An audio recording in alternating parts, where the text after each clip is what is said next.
ભરૂચમાં ભ્રષ્ટાચાર વિરોધી બ્યુરો દ્વારા કરવામાં આવેલી કાર્યવાહીમાં ફૂડ એન્ડ ડ્રગ્સ વિભાગના 2 અધિકારીઓ લાંચ લેતા રંગે હાથ ઝડપાતા ચકચાર મચી જવા પામી છે.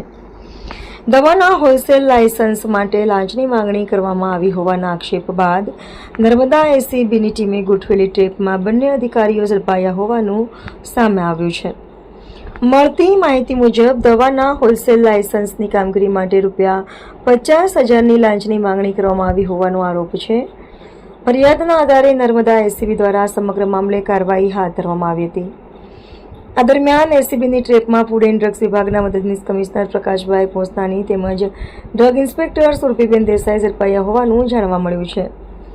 ટ્રેપ દરમિયાન બંને અધિકારીઓ દ્વારા ₹40,000ની લાંચ સ્વીકારવામાં આવી રહી હતી. તે સમયે એસીબીની ટીમે બંનેને રંગે હાથ ઝડપી પડ્યા હતા.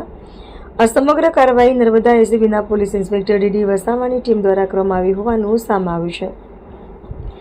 અધિકારીઓ દ્વારા લાંચની માંગણી અને સ્વીકાર અંગેની કાર્યવાહી બાદ બંને સામે કાયદેસરની કાર્યવાહી હાથ ધરવામાં આવી છે. ફૂડ એન્ડ ડ્રગ્સ જેવા મહત્વના સરકારી વિભાગમાં ફરજ બજાવતા અધિકારીઓ લાંચના મામલે એસીબીની ટ્રેપમાં ઝડપાતા સમગ્ર વિભાગમાં પણ ચર્ચાનો વિષય બન્યો છે.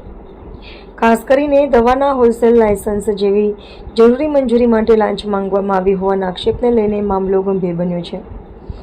હાલ એસીબી દ્વારા સમગ્ર ઘટનાની વધુ તપાસ હાથ ધરવામાં આવી છે. લાંચની માંગણી કયા સંજોગોમાં કરવામાં આવી, તેમાં અન્ય કોઈની સંડોવણી છે કે કેમ અને લાયસન્સની કામગીરીને લઈને અગાઉ પણ કોઈ લેવડ દેવડ થઈ હતી કે કેમ તે સહિતના મુદ્દાઓની તપાસ કરવામાં આવી રહી છે. નર્મદા એસીબીની કાર્યવાહી બાદ ભરૂચના ફૂડ એન્ડ ડ્રગ્સ વિભાગમાં લાંચના કેસને લઈને ભારે ચકચાર મચી છે. રિપોર્ટર રવિ સૈયદ, ભરૂચ.